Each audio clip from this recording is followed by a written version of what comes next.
Good morning, classmates! Good morning, good morning! Pakita natin yung ano ngayon mga classmates, yung sweater. Sweater na open sa hulugan. So, ngayon may tatlo akong family ulit ng sweater. Yung right out, tapos double right, and right in. No? So, medyo maganda yung naging feedback dun sa buyer natin mga classmate. Nagpanalo sila. Si brother, tapos si Alexis, tapos yung taga Pangasinan kasi 5 beses na talaga siya nag-champion mga classmate, no? So, congratulations classmate. Kalimutan ko yung pangalan niya kasi mahirap ganggitin yung pangalan niya sa FB. Pero yung tropa din, no? So, pakita ko na ngayon mga classmate ha, sa breeding pen para makita nyo rin. Alright.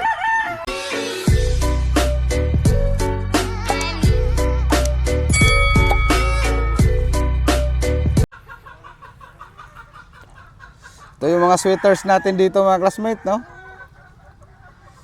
Yan. Yung broodcock ko, 3 years na.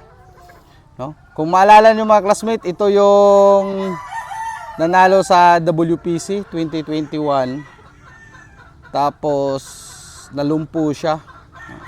Hinayaan ko lang, nakatayo. Yun, 3 years ko na siyang nagamit after ng isang lugon niya. Ito yung tatay ng mga Sweater Gilmore na nakuha dun sa Isabela.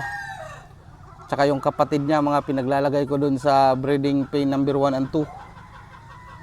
Tapos nilagyan ko siya ng 6 na babae mga classmate. Oh. Marami-rami ang masilik.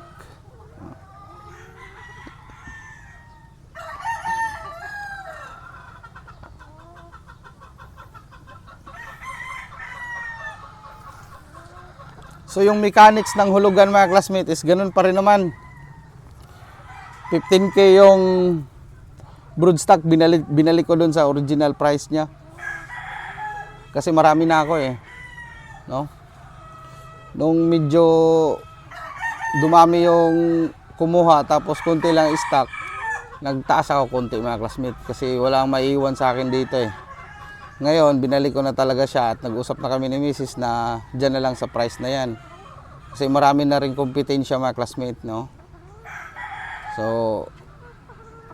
kailangan din namin magbaba. Balik namin sa 15k yung broodstock, 7k yung pullet. Ayan.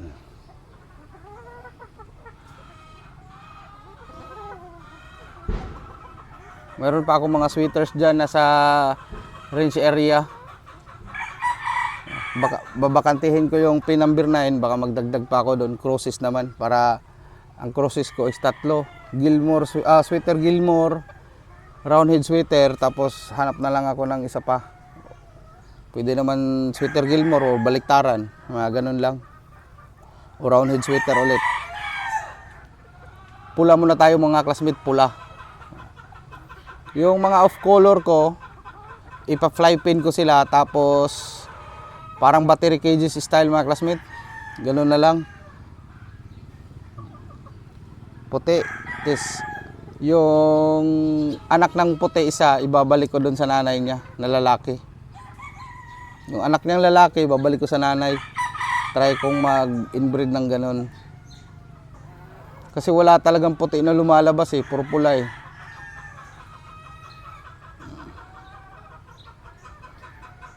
Punta naman tayo sa P1 and 2 mga classmate. Alright.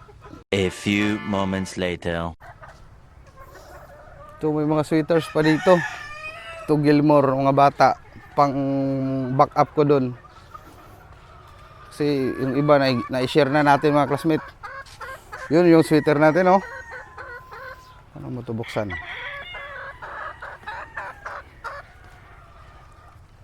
Ito lang tayo mga classmate. Yan.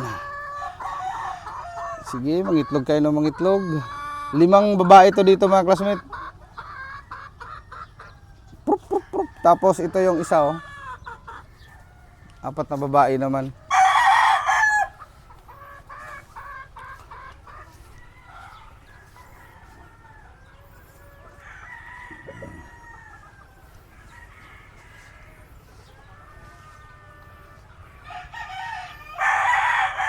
Pwede ko pa tadagdagan ah. Tapos itong Dan Gray, tanggalin ko tong inahin dito, yung original, kay hindi pa nangingitlog. Ayan. Mga away kasi itong sweater na to eh. Hindi na kasi nahipo mga classmate simula lugon kasi nakapokus kami sa laban.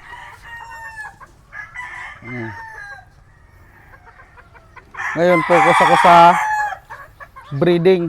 Tapos konting laban din. Oh.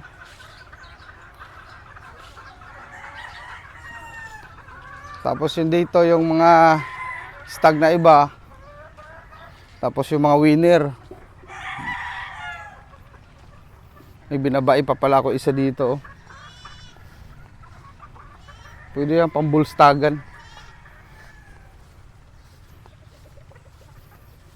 May sweater pa akong broodstag isa, naka ano yan. Tapos Dan Gray. Naka ano lang to sila, mga tawag niyan, naka reserve. Tapos ito Haney.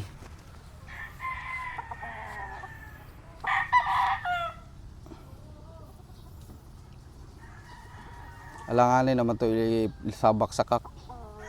Kahit isang lugon sana, kahit mga 2 years old. If 1 ng red. Tapos itong Dan Gray. Dan Gray lacy to mga kasmet ha. Side.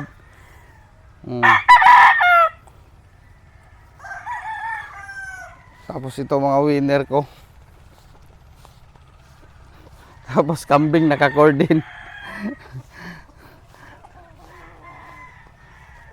Ito, winner ko to, isa.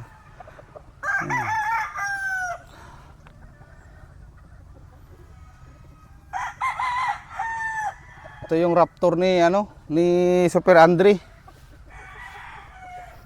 So, yun lang mga classmates. More wins, God bless, and mabuhay lahat ng sabongero. All right.